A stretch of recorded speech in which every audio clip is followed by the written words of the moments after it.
Renowned Kenyan legal scholar and orator, Professor Patrick Otieno Lumumba delivered a powerful and impassioned speech, warning African nations against the continued manipulation of their sovereignty by Western powers and other foreign interests. Speaking with his trademark eloquence and fervor, Lumumba painted a stark picture of Africa's struggles with external influence, while urging his people to take decisive action for self-determination and development. Lumumba did not mince words as he accused Western nations and institutions like the IMF and World Bank of undermining African autonomy. He highlighted the subtle but pervasive control exerted by foreign powers, pointing out how global figures such as Bill Gates, Tony Blair, and Emmanuel Macron engage African leaders with conditional financial support. And then they will never admit, but they'll be told, if you want money in agriculture, behave this way. If you want money in this area, behave this way.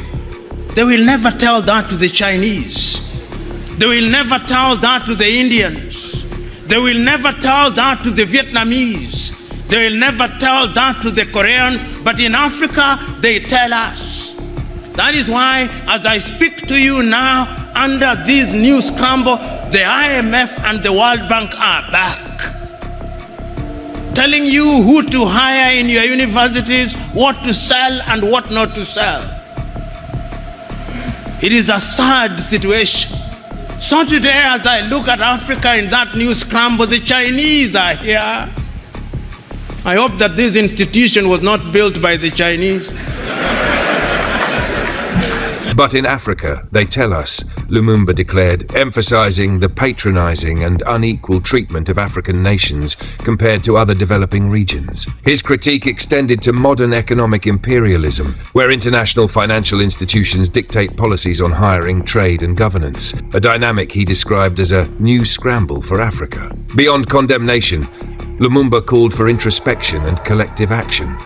He lamented Africa's fragmented systems, citing the lack of a unified telecommunications network as a symbol of disunity. How can we, in this day and age, have 55 different telephone access codes, he questioned, arguing that Africa's progress is stifled by its inability to integrate technologically and economically. His frustration was palpable as he recounted his struggle to access the internet in Nigeria, Africa's largest economy, underscoring the continent's infrastructural deficiencies despite its vast resources. Despite his grim assessment, Lumumba offered hope, pointing to success stories like Rwanda, Botswana, and Mauritius, nations that have defied expectations through visionary leadership and self-reliance. Rwanda's post-genocide transformation, in particular, stood out as proof that it can be done. He also praised the African Union's Agenda 2063, a long-term development framework covering governance, science, climate change, and culture. Lumumba urged Africans to think beyond short-term electoral cycles